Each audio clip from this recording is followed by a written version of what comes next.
ये हमारा तीसरा वीडियो है राष्ट्रीय आय पे। ठीक है, नेशनल इनकम हमारा चैप्टर चल रहा है, तो ये तीसरा वीडियो है जिसमें हम पूरा वस्तुओं के कॉन्सेप्ट को समझ लेंगे। कौन कौन से वस्तुएं होती है आपकी एंड कौन सी आपकी राष्ट्रीय आय में शामिल होती है, ये सब कुछ हम समझेंगे। ठीक है, इस वीडियो में कंप्लीट हम वस्तुएं वस्तुएं वाला कॉन्सेप्ट जो है पूरा खत्म करेंगे, गुड्स जिसे हम इंग्लिश में बोलते हैं। तो पिछली क्लास में आपको याद होगा मैंने सर्कुलर फ्लो ऑफ इनकम बताया था, जिसमें लास्ट टॉपिक मैंने भरण और क्षरण करवाया था ना। तो अगर आपको पिछला क्लास आपने नहीं देखा, उससे पिछला नहीं देखा, दो वीडियोस मैंने बना दिया हूँ राष्ट्रीय आय पे। अगर नहीं देखा तो देख लेना, क्योंकि वो आपका जरूरी वीडियो है। अगर वो देखोगे तो आपको चीजें समझ आएगी। ठीक है, बाकी ये जो आज मैं टॉपिक बताऊंगा इसका पिछले वीडियो से कोई लिंक है नहीं। ठीक है, तो समझना आराम से। तो स्टार्ट करते हैं। देखो, आपका पहले आपको वस्तुएं कितने टाइप की होती है ये समझो। ठीक है, वस्तुएं जैसे हम इंग्लिश में गुड्स बोलते हैं, ये आपकी दो टाइप की होती है। एक आपका अंतिम वस्तु होती है। ठीक है, ये असली दुनिया की बात हो रही है अब। ठीक है, इकोनॉमिक्स जो है आपकी रियल दुनिया की बात करता है, रियल दुनिया को समझाता है। तो जो भी चीजें बात होती है इसमें सारी सच्चाई पे, सारी रियलिटी पे बेस्ड होती है। तो अंतिम वस्तुएं होती है एक हमारी, दूसरी हमारी मध्यवर्ती वस्तुएं होती है। अंतिम वस्तु और मध्यवर्ती वस्तु है क्या, पहले तो ये समझो।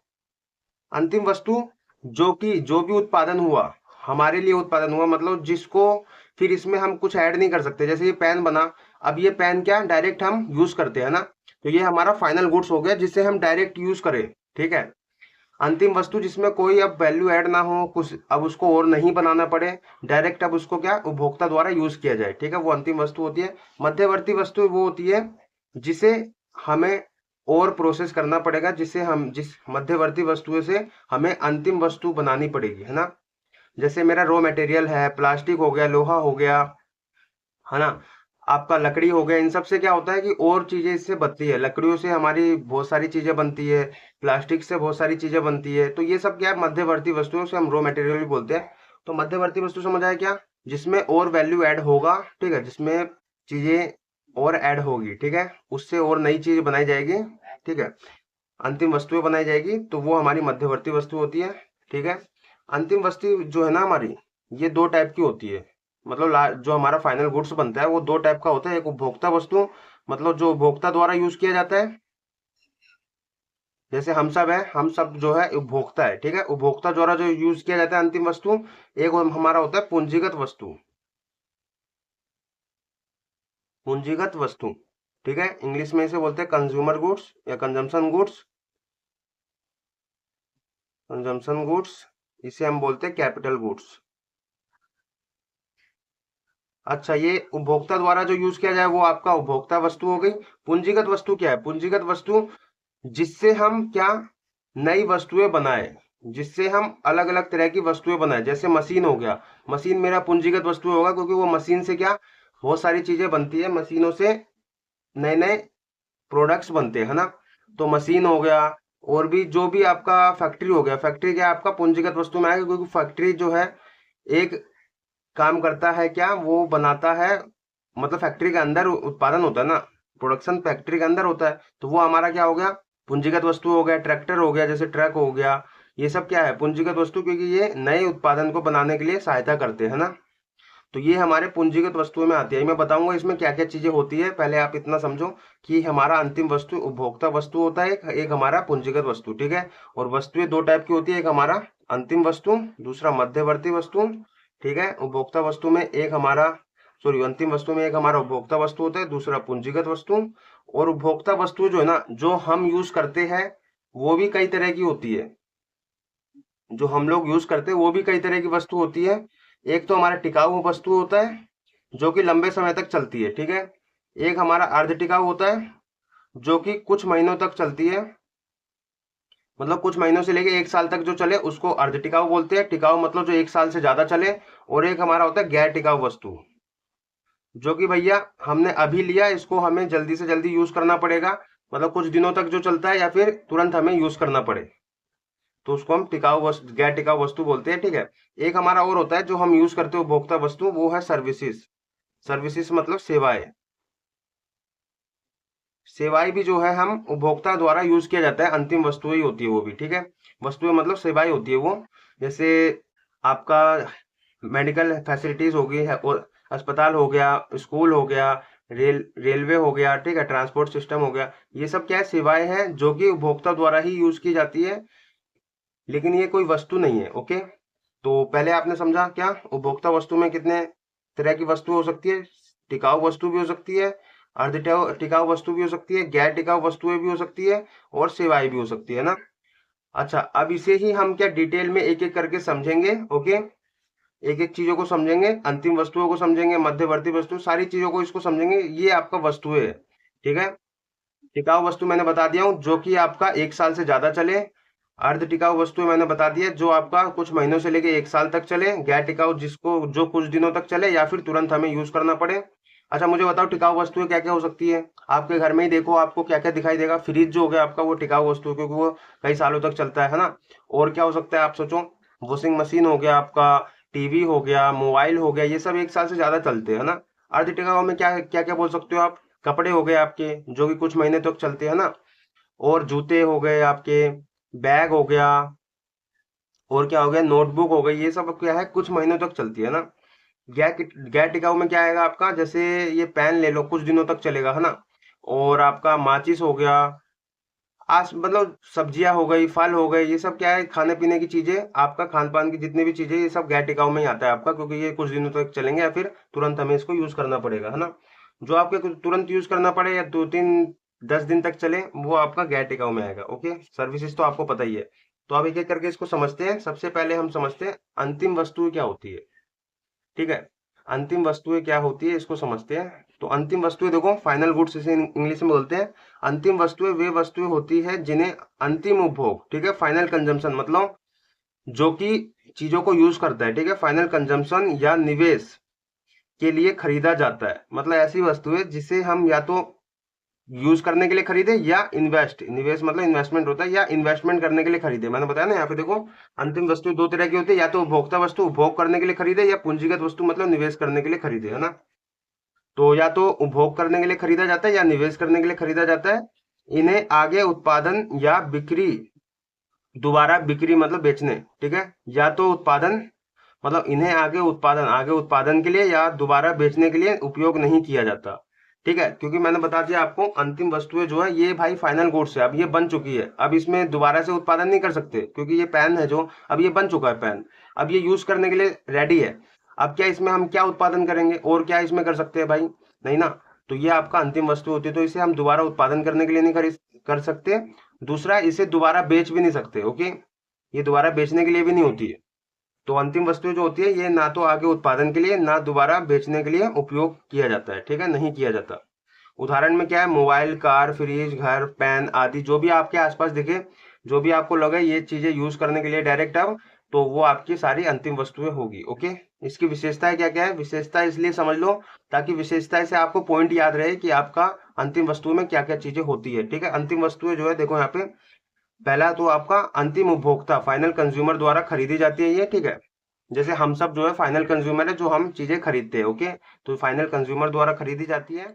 दूसरी विशेषता क्या है, दोबारा बेचने के लिए नहीं खरीदी जाती, ठीक है। अंतिम वस्तुएं जो है वो दोबारा नहीं बेच सकते उसको। ओके, मतलब दोबारा बेचोगे, बेच तो सकते हो। अब जैसे कुछ आप लेते हो सामान, तो उसको सेकंड हैंड के तौर पे बेच सकते हो ना, लेकिन पर्पस क्या होता है, उसको दोबारा बेचने के लिए तो नहीं खरीदते। मतलब कि जैसे दुकानदार है, दुकानदार क्या करता है, चीजें खरीदता है ना, वो क्या करता है, सामान बेचने के लिए खरीदता है।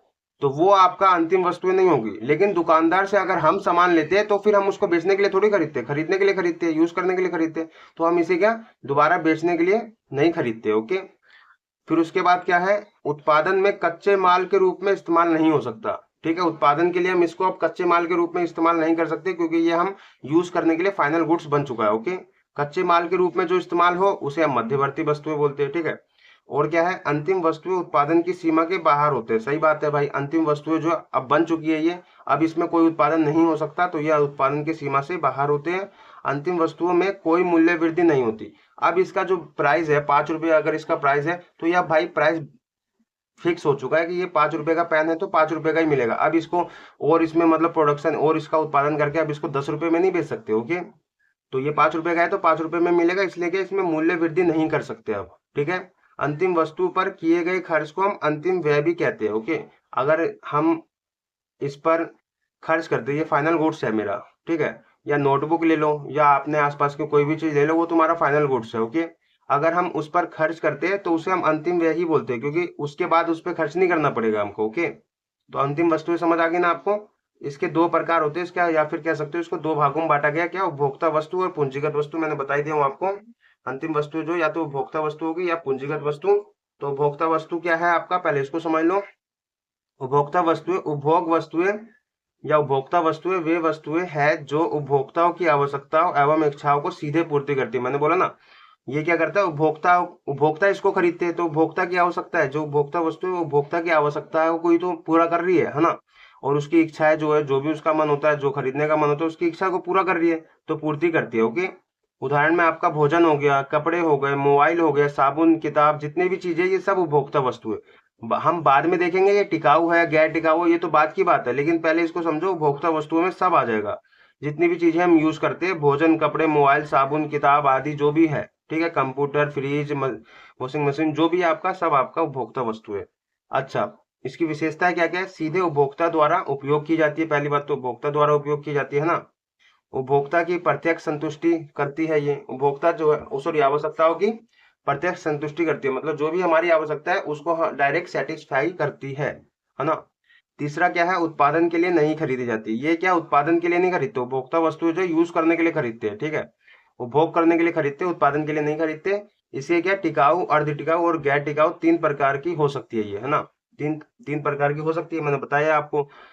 तो पहला आपका टिकाऊ वस्तु समझ लो। उपभोक्ता वस्तुओं में टिकाऊ वस्तुएं हो सकती है, तो टिकाऊ वस्तुएं क्या है, टिकाऊ वस्तुएं वे वस्तुएं हैं जिनका उपयोग लंबे समय या एक वर्ष से अधिक, ठीक है, तक बार बार किया जा सकता है। जैसे आप ले लो टीवी, टीवी जो है आपका, उसे आप बार बार चला सकते हो ना, एक वर्ष से ज्यादा चल जाती है वैसे तो नॉर्मली। अगर आपका अगर आपके हाथ में फोन नहीं टिकता, ठीक है, घर की चीजें जो है वो तो बेसिकली टिक ही जाती है, फोन नहीं टिकता। आप बोलोगे कि भाई फोन तो मेरा एक साल से कम ही चलता है, तो वो आपकी गलती है। बेसिकली आपका फोन जो है वो नॉर्मली एक साल तक तो चल जाता है, ठीक है। तो फोन को हम क्या एक साल मतलब इसको टिकाऊ वस्तु ही मान के चलते हैं, ओके। जितनी भी इलेक्ट्रिक चीजें है ना, बेसिकली वो सारी टिकाऊ ही होती है मोस्टली, ठीक है। तो एक वर्ष से जो अधिक चले वो टिकाऊ वस्तु होती है, इसको बार बार हम यूज कर सकते हैं। विशेषता क्या है, लंबे समय तक चलती है ये, बार बार इसे उपयोग कर सकते हैं, जल्दी समाप्त नहीं होती, जल्दी ये खराब नहीं होती, खत्म नहीं होती। इसकी कीमत जो है नॉर्मल से ज्यादा होती है, पता ही है आपको। अगर भाई लंबे समय तक चल रही है तो कीमत भी ज्यादा होगी, है ना। टिकाऊ वस्तु है तो कीमत तो ज्यादा होगी। फ्रिज की वैल्यू जो है आपको पता ही है, 10,000 से 15,000 से तो ऊपर ही आती है ना। मोबाइल भी आपका आजकल 15,000 से, नॉर्मल जो है अच्छा फोन 15 से ऊपर ही मिलेगा आपको। तो ये क्या है, इनकी कीमत जो है ज्यादा होती है नॉर्मल से, ठीक है। अर्ध टिकाऊ वस्तुएं क्या है, मैंने बोला इसको, ये जो कुछ महीनों से एक साल तक जो चलती है वो अर्ध टिकाऊ होती है। इसको हम नॉन सेमी ड्यूरेबल बोलते हैं, क्योंकि टिकाऊ वस्तुओं को ड्यूरेबल गुड्स बोलते हैं, और इसको सेमी क्योंकि अर्ध है, ठीक है। तो अर्ध टिकाऊ वस्तुएं वे वस्तुएं हैं जिनका कुछ महीनों से लेकर लगभग एक वर्ष तक उपयोग किया जा सकता है। मतलब कुछ महीनों से लेकर एक वर्ष तक उपयोग किया जाता है। मैंने एग्जांपल में बता दिया, कपड़े हो गए आपके, ठीक है। अब तुम बोलोगे कि कपड़े तो मैं एक साल से ज्यादा चला लेती हूँ या चला लेता हूँ, तो ऐसा कुछ नहीं है। बेसिकली आप चला लेते हो वो आपके ऊपर है, लेकिन नॉर्मली जो है कपड़े आपके एक साल तक चलते हैं। एक साल तो बहुत ज्यादा बोल दिया मैंने, 3-4 महीने के लिए ही यूज करते हैं हम बेसिकली, ठीक है। फिर नए कपड़े हम खरीदते हैं। जूते हो गए आपके, ठीक है, बैग हो गया आपका, कॉपी, किताब, चप्पल, ये सब जो है नॉर्मल इनका प्राइस तो होता है 1,000 तक, अराउंड अराउंड होता है प्राइस, है ना। 1,000-2,000 प्राइस होता है। तो ये जो है आपका बेसिकली कुछ महीनों के लिए ही होती है ये चीजें, ठीक है। विशेषता क्या है, सीमित अवधि तक उपयोग की जा सकती है ना। उसके बाद फिर आपका यहाँ पे कुछ समय बाद ये क्या बदलनी पड़ती है हमें, मतलब कुछ समय मतलब कुछ महीने बाद हमें बदलनी पड़ती है। टिकाऊ वस्तुओं से कम समय तक चलती है, आपको पता ही है, टिकाऊ वस्तुओं से तो कम समय तक चलेगी, बट जो गैर टिकाऊ वस्तु है उनसे ज्यादा समय तक चलती है ये, ओके। उसके बाद गैर टिकाऊ वस्तुएं क्या है, नॉन ड्यूरेबल गुड्स। गैर टिकाऊ वस्तुएं वे वस्तुएं जो एक बार या बहुत कम समय में उपयोग होकर समाप्त हो जाती है, मतलब या तो एक बार में ही खत्म हो जाएगी। जैसे आपका दूध का पैकेट हो गया, आप उसको गर्म करे पी लिए तो वो एक बार में ही खत्म हो गए। खाने पीने की चीजें जो है, सब्जियां जो है, फल जो है, ये एक बार में ही खत्म हो जाएगा, आप यूज करोगे खत्म हो जाएगा, है ना।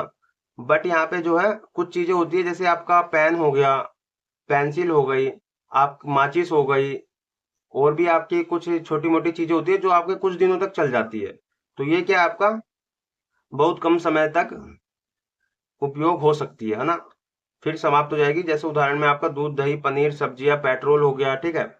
पेट्रोल 2-3 दिन चली जाता है वैसे।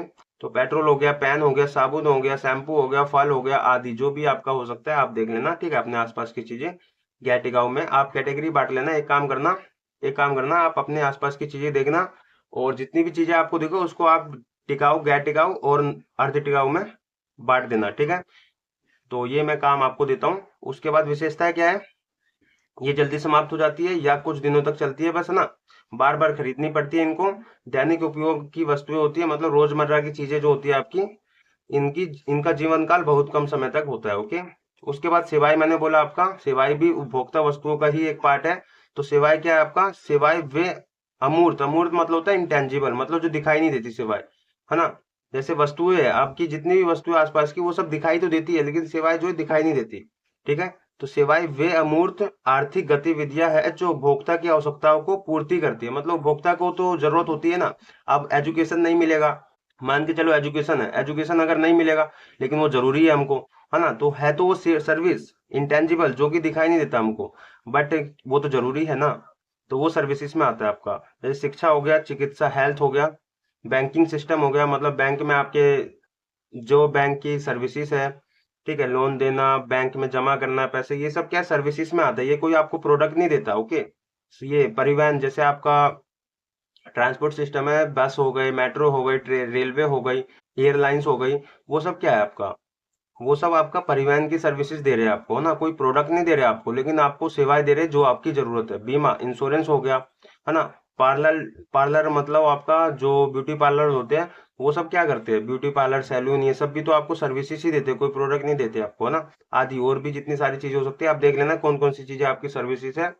ये भी आप काम करना, एक काम करना, बांटना अपना, ठीक है, आसपास की चीजों को देखकर। तो ये चीजें हो गई। इसकी विशेषताएं क्या है, ये एक तो इंटेंजिबल होता है, ठीक है, अमूर्त होता है, इन्हें देखा या छुआ नहीं जा सकता। उत्पादन और उपभोग अक्सर एक साथ होता है, आपको पता है। सर्विसेज का उत्पादन भी और उपभोग भी एक साथ होता है। उत्पादन मतलब कि उसको दिया भी जाता है और लिया भी जाता है एक साथ। कैसे, अगर मैं कोई पढ़ा रहा हूँ जैसे, तो मैं इधर से पढ़ा रहा हूँ, उधर से तुम पढ़ रहे हो, तो एक साथ ही हो रहा है दोनों काम, है ना। कोई अगर सैलून में बाल काट रहा है, तो वो बाल काट रहा है, उसके बाल कट रहे हैं, तो एक साथ हो रहा है दोनों। हेल्थ में आपका इलाज चल रहा है, उसका इलाज हो रहा है, तो एक साथ ही काम होता है बेसिकली इसका, ठीक है। तो भोग और उत्पादन अक्सर एक साथ होता है, इन्हें इकट्ठा स्टोर नहीं कर सकते। जैसे आप मान के चलो, कोई वस्तु को तो आप स्टोर कर सकते हो, बहुत ज्यादा खरीद सकते हो, लेकिन इसको स्टोर नहीं कर सकते। आपने जो नॉलेज ली, वो आप क्या, मतलब कहीं इकट्ठा करके रख सकते हो, नहीं ना। हाँ, बोलोगे कि ब्रेन में रख सकते हैं हम इकट्ठा करके, लेकिन नहीं, उसको आप स्टोर नहीं कर सकते। ऐसे नहीं बोल रहे स्टोर हो जाए, स्टोर हो जाए, स्टोर हो जाए, ऐसे नहीं। जितना पढ़ाएंगे उतना ही आपको समझ आएगा, है ना। ऐसे एक बार में ऐसे तो नहीं पूरी दुनिया का ज्ञान आप स्टोर कर लो, नहीं। जितना आपको पता होगा चीजें, जितना सुनोगे उतना ही आप स्टोर कर सकते हो, है ना। वो भी आप समय के साथ भूल जाते हो। तो ये तो आप समझ गए सारी वस्तुएं कौन कौन सी होती है, टिकाऊ, गैर टिकाऊ और अर्ध टिकाऊ वाली वस्तुएं, सर्विसेज हो गई। हमने अंतिम वस्तुएं समझी। दूसरा आपका देखो, अंतिम वस्तुएं हो गई, है ना। अंतिम वस्तु में उपभोक्ता वस्तु समझ ले चारों। अब अंतिम वस्तु का दूसरा पार्ट क्या है, पूंजीगत वस्तु। पूंजीगत वस्तु समझो। पूंजीगत वस्तु को हम कैपिटल गुड्स बोलते हैं। ये क्या होती है, पूंजीगत वस्तुएं वे वस्तुएं हैं जिनका उपयोग अन्य वस्तुओं एवं सेवाओं के उत्पादन के लिए किया जाता है। मैंने बोला ना, पूंजीगत वस्तुओं का हम, होती तो अंतिम वस्तु है। मशीन जो है, मशीन बन चुकी है, अब मशीन को और मशीन नहीं बनाएंगे उससे, है ना। लेकिन वो जो मशीन है, वो और दूसरे प्रोडक्ट बनाने में काम आती है, इसलिए उसको पूंजीगत वस्तु में डाला गया है। मैंने बोला ना, जिनका उपयोग अन्य वस्तुओं और सेवाओं के उत्पादन के लिए किया जाता है ना। तो आप देखना, कहीं भी आप फैक्ट्री में जाना, कहीं भी कंपनी में जाना, आप देखोगे आपको एक चीज दिखाई देगी कि बहुत सारी मशीनें होती है, अलग अलग तरह की चीजों बनाने के लिए अलग अलग तरह की मशीनों का यूज करते हैं हम। तो वो मशीनें क्या करती है, वस्तु और सेवाओं का ही तो निर्माण करती है, मतलब बनाती है, वो उत्पादन करती है, ठीक है। इनका उपयोग सीधे उपभोग के लिए नहीं किया जाता। हमने जो अंतिम वस्तुएं खरीदी, उसको हम डायरेक्ट यूज नहीं करेंगे, लेकिन हम क्या करेंगे, बल्कि उसका उत्पादन क्षमता बढ़ाने के लिए उपयोग करेंगे। मतलब जो दूसरी वस्तुएं हम उससे बनाएंगे, उसके प्रोडक्शन को बढ़ाने के लिए हम उसका उपयोग करते हैं ना। तो इनका उपयोग सीधे उपभोग के लिए नहीं किया जाता है, बल्कि उत्पादन क्षमता को बढ़ाने के लिए किया जाता है, ठीक है। और आसान भाषा में समझो, पूंजीगत वस्तुएं वे साधन है जो भविष्य में अधिक उत्पादन करने में सहायता करते हैं। मतलब फ्यूचर में, या आप अगर मशीन खरीदे, कुछ खरीदे, ट्रैक्टर खरीद लिए, फैक्ट्री खरीद लिए, इससे क्या उत्पादन आपका बढ़ेगा, है ना। उत्पादन बढ़ेगा तो भविष्य में आपका उत्पादन बढ़ सकता है, इसलिए इसको क्या बोलते हैं, ऐसी वस्तुएं जो आपका भविष्य में अधिक उत्पादन करने में सहायता करे। जैसे आपका मशीन हो गया, ठीक है, किसी भी तरह की मशीन हो गई। फैक्ट्री हो गया, फैक्ट्री भी आपके अगर एक थी, एक में जितना उत्पादन होता था, लेकिन आपने एक और फैक्ट्री खरीद ली, उसमें भी आपने उत्पादन शुरू कर दिया, तो आपका उत्पादन तो बढ़ेगा। तो फैक्ट्री भी आपका हो गया पूंजीगत वस्तु। ट्रैक्टर हो गया, कंप्यूटर हो गया, कच्चा माल हो गया। अच्छा, कच्चा माल को ऐड मत करो, कच्चा माल जो है आपका कोई पूंजीगत वस्तु नहीं है, ये तो कच्चा माल तो आपका उत्पादन करने में सहायता करता है, तो ये आपका मध्यवर्ती वस्तु में आएगा, ठीक है। औद्योगिक उपकरण, जो भी उपकरण हो सकते हैं वो सारे के सारे आपके आ गए, ओके। अच्छा, विशेषता क्या क्या है, इनका उपयोग उत्पादन में होता है ना, ये तो पता है आपको। ये कई वर्षों तक उपयोग की जाती है, ये भी पता है आपको। कई वर्षों तक इसका मशीनों का उपयोग कर सकते हैं, ट्रैक्टर का, फैक्ट्री का, ये सब कई वर्षों तक चल सकती है। ये व्यवसायों द्वारा खरीदी जाती है, मतलब व्यवसाय मतलब फर्म्स द्वारा खरीदी जाती है। ये इन्वेस्टमेंट का भाग होती है, मतलब हमने जो ये खरीदा, इससे प्रोडक्शन हम बढ़ाएंगे तो ये हमारा इन्वेस्टमेंट है, ओके, जिससे हमारा और उत्पादन बढ़ेगा, तो ये इन्वेस्टमेंट का भाग होती है। और राष्ट्रीय आय की गणना में इनका उपयोग, इनका जो उत्पादन अंतिम वस्तु और के रूप में शामिल होता है। मतलब ये जो पूंजीगत वस्तु है तो अंतिम वस्तु ही है, तो ये अंतिम वस्तु है ना, मशीन आपकी है तो अंतिम वस्तु। तो इनका जो, इनकी जो वैल्यू है, इनकी जो गणना है राष्ट्रीय आय में, हम अंतिम वस्तु के रूप में करते हैं, ओके। फाइनल गुड्स ही मान के करते हैं इनका, मतलब इनको जोड़ते तो है, ओके। उसके बाद आपका मध्यवर्ती वस्तु आता है, मैंने बता दिया अंतिम वस्तु है। अंतिम वस्तु में उपभोक्ता वस्तु है, किस किस तरह की उपभोक्ता वस्तु थी वो बता दिया, फिर पूंजीगत वस्तु बता दिया, बचा मध्यवर्ती वस्तु, इसको समझ लो। मध्यवर्ती वस्तु है मतलब इंटरमीडिएट गुड्स जिसे हम बोलते हैं इंग्लिश में। तो मध्यवर्ती वस्तुएं वे वस्तुएं हैं जिन्हें अन्य वस्तुओं एवं सेवाओं के उत्पादन, ठीक है, मतलब दूसरी वस्तुओं को और सेवाओं को बनाने में उपयोग करते हैं या दोबारा बेचने के लिए खरीदा जाता है इनको। मतलब अगर कोई दुकानदार है, जैसे वो कोई सामान खरीदता है, दुकानदार बेसिकली पुनः दोबारा बेचने के लिए खरीदता है ताकि उसमें अपना मार्जिन ऐड करके सामान उपभोक्ता को बेच सके। तो दुकानदार जो खरीद रहा है वो, उसके लिए क्या है, वो सारे जितने भी सामान खरीदेगा दुकानदार, उसके लिए वो मध्यवर्ती वस्तु है, लेकिन फिर वो बेचेगा हमें, तो हमारे लिए क्या अंतिम वस्तु होगा, ठीक है। उदाहरण में जैसे गेहूं है, गेहूं से आटा बनता है, तो ये हमारा क्या मध्यवर्ती वस्तु हो गया। लकड़ी हो गया, लकड़ियों से बहुत सारी चीजें बनती है, नोटबुक आपकी जो है न लकड़ियों से ही बनी है। तो और भी बहुत सारी चीजें बनती है, फर्नीचर के सामान जो है लकड़ियों से ही बनता है। तो ये सब क्या है, लकड़ी जो है आपका मध्यवर्ती वस्तु हो गया। कच्चा माल जो भी आपका रॉ मटेरियल है, कुछ भी सामान बनाने के लिए अगर रॉ मटेरियल का यूज हो रहा है तो वो आपका मध्यवर्ती वस्तु है। धागा हो गया, धागा से कपड़े बनते हैं, तो धागे आपके क्या है, मध्यवर्ती वस्तु है। कोयला हो गया, कोयले से बिजली बनती है, कोयले से बहुत सारी चीजें बनती है, बहुत सारी चीजों में उपयोग भी किया जाता है। तो ये सब क्या है, ये क्या है, मध्यवर्ती वस्तु है। और भी बहुत सारी चीजें हो सकती है, आप देखना। आपको प्लास्टिक हो गया जैसे, और आयरन हो गया, स्टील हो गया, एल्युमिनियम हो गया, ये सब जो है आपका नेचुरल रिसोर्सेज, ये सब भी आपके मध्यवर्ती वस्तुओं में ही आएगा, क्योंकि उसका भी, उससे भी आपका क्या है, नई नई चीजें बनाई जाती है, ओके।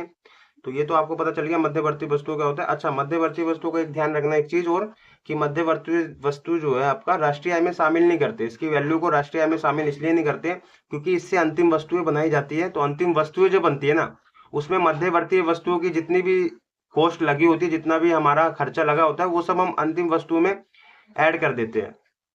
ऐड करने से जो फाइनल गुड्स का प्राइस होता है उसमें सब कुछ ऐड होता है, वैल्यू, तो फिर वो हम राष्ट्रीय आय में शामिल कर लेते हैं, इसलिए, ओके। डबल काउंटिंग से बचने के लिए यहीं पे लिखा विशेषता में, इसलिए कि उत्पादन प्रक्रिया में उपयोग होती है, ये अन्य वस्तुओं का भाग बन जाती है, मतलब उत्पादन प्रक्रिया में उपयोग करी जाती है। दूसरा, अन्य वस्तुएं जो आपका अंतिम वस्तुएं बनती है, उसका क्या, ये एक हिस्सा होती है, राष्ट्रीय आय में अलग से शामिल नहीं की जाती ताकि दोहरी गणना से बचा जा सकते। राष्ट्रीय आय में इसको इसलिए शामिल नहीं करते क्योंकि अंतिम वस्तुओं को हम लास्ट में शामिल कर लेते हैं। अगर हम इसे भी शामिल कर लेंगे, अंतिम वस्तु वाली जो बनी है उसका ही प्राइस शामिल कर लेंगे, तो दोहरी गणना हो जाएगी, इसलिए हम मध्यवर्ती वस्तु को नहीं करते हैं, ठीक है शामिल। इनका मूल्य अंतिम वस्तु में शामिल होता है, आपको पता ही है, इनका मूल्य हम लास्ट वाला जो अंतिम वस्तु बनती है उसमें शामिल होता है, उसको हम राष्ट्रीय आय में शामिल कर लेते हैं, ओके। तो अभी हमने सब कुछ समझा, बस क्या वस्तुएं, कौन कौन सी वस्तु होती है और क्या होती है, ठीक है। अब एक चीज आपके सवाल, मतलब क्वेश्चन आता है पेपर में, अंतिम वस्तु और मध्यवर्ती वस्तु में क्या अंतर है, और आपका उपभोक्ता वस्तु और पूंजीगत वस्तु में क्या अंतर है, इसको समझ लो, ठीक है। इन दोनों का डिफरेंस कभी कभी इनके बीच में भी डिफरेंस आ जाता है, ठीक है, तो ये तो आप बता ही दोगे। तो हम बात करते हैं इसके डिफरेंस की, ठीक है, अंतिम वस्तु और मध्यवर्ती वस्तु की, और उपभोक्ता वस्तु और पूंजीगत वस्तु की। तो देखो आपका, तो अंतिम वस्तु और मध्यवर्ती वस्तु में क्या अंतर है इसको समझते हैं। अच्छा, एक चीज और ध्यान रखना, ये जितने भी नोट्स मैं आपको दिखाते हुए चल रहा हूँ और बताते हुए चल रहा हूँ, ये आप नोटबुक में उतार भी लेना, ताकि आप मतलब इसको दोबारा पढ़ सको अगर घर पे, तो फिर आपको जैसे जैसे पढ़ते जाओ वैसे वैसे चीजें आपको याद होती रही। इसलिए आप ये क्या सारे के सारे नोट्स उतार लेना। ओके।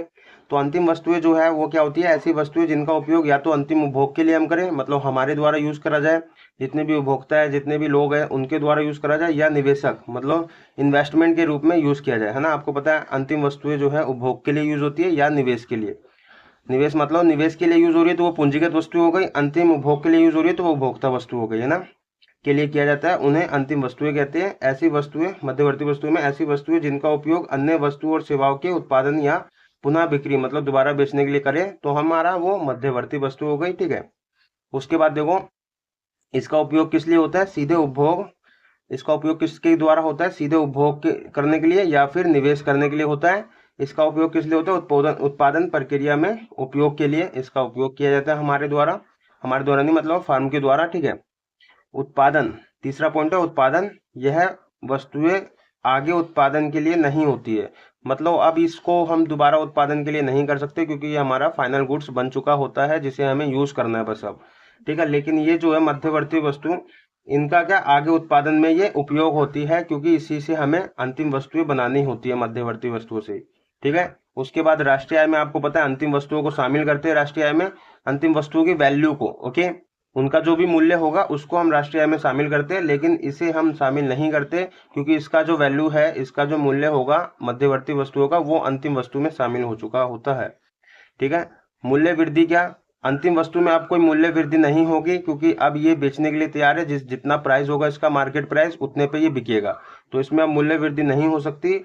मध्यवर्ती वस्तुएं क्योंकि अंतिम वस्तुएं बनाने में यूज होती है, तो मध्यवर्ती वस्तुओं से हम अंतिम वस्तुएं बनाते हैं, तो इसकी वैल्यू क्या, मध्यवर्ती वस्तुओं की वैल्यू बढ़ जाती है ना, उससे अंतिम वस्तु जब बनाएंगे तो मध्यवर्ती वस्तुओं में मूल्य वृद्धि करनी पड़ती है हमको, है ना। खरीदार जो है इसका अंतिम उपभोक्ता द्वारा या निवेशक द्वारा खरीदा जाएगा।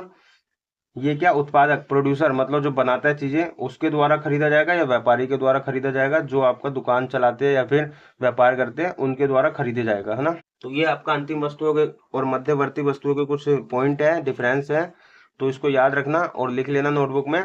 अब बात करते हैं हम उपभोक्ता वस्तु और पूंजीगत वस्तु में क्या अंतर है। ये एग्जाम्पल ध्यान रखना आप। ठीक है। आपका जैसे अंतिम वस्तु में कार हो गया, मोबाइल हो गया, टीवी हो गया, फ्रिज हो गया, मशीन आपका कौन सा पूंजीगत वस्तु होती है, तो है तो अंतिम वस्तु ही ना वो भी। तो आपका जितनी भी अंतिम वस्तु है वो सारा का सारा आपका उदाहरण आ जाएगा, और इसमें गेहूं, लकड़ी, कोयला, धागा, और भी जो प्लास्टिक हो गया, लोहा हो गया, नेचुरल रिसोर्सेज हो गए, वो सब आपके क्या है, मध्यवर्ती वस्तुएं। ठीक है। आदि लगा देना लास्ट में ताकि और भी नाम इसमें ऐड हो सके। ठीक है। तो ये सारी जो आपकी मध्यवर्ती वस्तु होती है। अब हम समझते हैं उपभोक्ता वस्तु, जिसे हम उपभोग वस्तु ही बोलते हैं, और पूंजीगत वस्तु में क्या अंतर है। तो पहला, उपभोक्ता वस्तु का पहले अर्थ बताना होता है हमको। ठीक है। किसी का भी अगर हम अंतर बता रहे तो अगर उसका अर्थ पता है हमको तो अर्थ बताएंगे पहले। तो अर्थ क्या है, ऐसी अंतिम वस्तुएं, उपभोक्ता वस्तु होती तो अंतिम वस्तुएं, तो ऐसी अंतिम वस्तुएं जो उपभोक्ता की आवश्यकताओं को सीधे पूर्ति करती है, मतलब उपभोक्ताओं की आवश्यकताओं को जो सीधे पूर्ति करे। ठीक है। आपको पता ही है उपभोक्ता जो है जो भी यूज करते सामान, तो उसकी आवश्यकताओं को सीधे पूर्ति करे, है ना, उसी को हम क्या मध्य उपभोक्ता वस्तु बोलते हैं, उन्हें उपभोक्ता वस्तु कहते हैं। पूंजीगत वस्तुएं जो है, यह वह अंतिम वस्तु है तो ये भी अंतिम वस्तु है, यह वह अंतिम वस्तु है जो अन्य वस्तुओं एवं सेवाओं के उत्पादन में उपयोग की जाती है, लेकिन दूसरे वस्तुओं और सेवाओं बनाने के लिए, उत्पादन उसका बढ़ाने के लिए यूज करी जाती है। इसका उद्देश्य क्या होता है, उपभोक्ता की आवश्यकताओं को एवं इच्छाओं को संतुष्टि करना। इसका उद्देश्य होता है उत्पादन क्षमता को बढ़ाने के लिए। ठीक है। अच्छा, इसमें बस आप यही बस एक मशीन ध्यान मत रखना, पूंजीगत वस्तु में मशीन भी होती है, फैक्ट्री भी होती है, ट्रैक्टर हो गया, कंप्यूटर हो गया, ये सब जो है अन्य वस्तुएं बनाने में, उनकी क्षमता बढ़ाने में यूज होती है। ओके। तो ये ध्यान रखना। राष्ट्रीय आय में किसे शामिल करते हैं, राष्ट्रीय आय में दोनों को शामिल करते हैं। ठीक है। क्योंकि ये भी आपका अंतिम वस्तु, ये भी अंतिम वस्तु है, लेकिन इसको देखो अंतिम वस्तु होने पर इसे राष्ट्रीय आय में शामिल करेंगे, लेकिन इसे क्या इन्वेस्टमेंट के रूप में शामिल करेंगे राष्ट्रीय आय में। ओके। एंड चौथा पॉइंट क्या है, यह उपभोक्ता की आवश्यकताओं को प्रत्यक्ष रूप से संतुष्ट करती है। ये भी उपभोक्ता की आवश्यकताओं को संतुष्ट तो करती है, लेकिन अप्रत्यक्ष रूप से, क्योंकि ये डायरेक्ट उपभोक्ता द्वारा यूज नहीं करी जा रही। पहले मशीनों का हम मशीनों से उत्पादन करेंगे, फिर उत्पादन जो हुआ अंतिम वस्तु का, वो हम यूज करते हैं, सेटिस्फाई तो कर रही है, कहीं ना कहीं यूज तो आ रही है ये काम की, लेकिन ये अप्रत्यक्ष रूप से, ये प्रत्यक्ष रूप से संतुष्ट करती है उपभोक्ता वस्तु, और पंजीकृत वस्तु जो है अप्रत्यक्ष रूप से संतुष्ट करती है। ओके, उसके बाद एग्जाम्पल समझ लेते हैं। एग्जाम्पल उदाहरण क्या है आपका, जैसे भोजन हो गया, ये उपभोक्ता वस्तु है, कपड़े, साबुन, मोबाइल, कार, किताब आदि। ठीक है, उपभोक्ता वस्तु में मशीन मत डाल देना, फैक्ट्री मत डाल देना, क्योंकि ये सब जो है पूंजीगत वस्तुएं हो जाएगा। ओके, तो ये सब आप डाल देना जो भी आपके द्वारा यूज करी जाए, मशीन, ट्रैक्टर, फैक्ट्री, औद्योगिक उपकरण, ये जो मतलब फर्म द्वारा यूज करी जाए, वो सारी जो है आपका वो पूंजीगत वस्तु हो जाएगा। तो यहीं पे हम खत्म करते हैं। हमने समझा क्या है, हमने पूरा वस्तुओं का कॉन्सेप्ट समझ लिया है। अंतिम वस्तु क्या होती है, जिसे हम फाइनल गुड्स बोलते हैं, इंटरमीडिएट गुड्स बोलते हैं, मध्यवर्ती वस्तु को, ये समझ लिया। उपभोक्ता वस्तु, पूंजीगत वस्तु क्या होती है, ये समझ लिया, दोनों में डिफरेंस समझ लिया। उसके बाद उपभोक्ता वस्तु में कौन कौन सी वस्तु होती है, ये हमने समझ लिया। ओके, नेक्स्ट वीडियो में हम क्या करेंगे, जीडीपी के कॉन्सेप्ट को समझेंगे। जीडीपी क्या होता है, सकल घरेलू उत्पाद जिसे हम बोलते हैं। ठीक है, वो क्या होता है, उसके प्रकार कौन कौन से हैं, ठीक है, उसको समझ लेंगे। जीडीपी डिफ्लेटर वाले कॉन्सेप्ट को समझ लेंगे। और आपका जो कारक आय और हस्तांतरण आय है, उसका भी मैंने आपको बस बाहर बाहर से बताया हूँ, तो उसको भी अंदर से उसका डिफरेंस जो है वो भी समझेंगे। राष्ट्रीय आय और घरेलू आय में भी अंतर समझेंगे। ठीक है, ये दो चार टॉपिक है जो नेक्स्ट वीडियो में कवर करेंगे। उसके बाद हम न्यूमेरिकल पे आएंगे। ठीक है, न्यूमेरिकल आपको पता है नेशनल इनकम निकालने के 3 मेथड होते हैं, तीनों मेथड हम स्टार्ट करेंगे। पहले हम इनकम मेथड से स्टार्ट करेंगे, तो वो आगे की वीडियोस है, बस बने रहना मेरे साथ, पूरा चैप्टर कंप्लीट कराऊंगा। एंड मिलते हैं नेक्स्ट वीडियो में। Thank you, bye bye.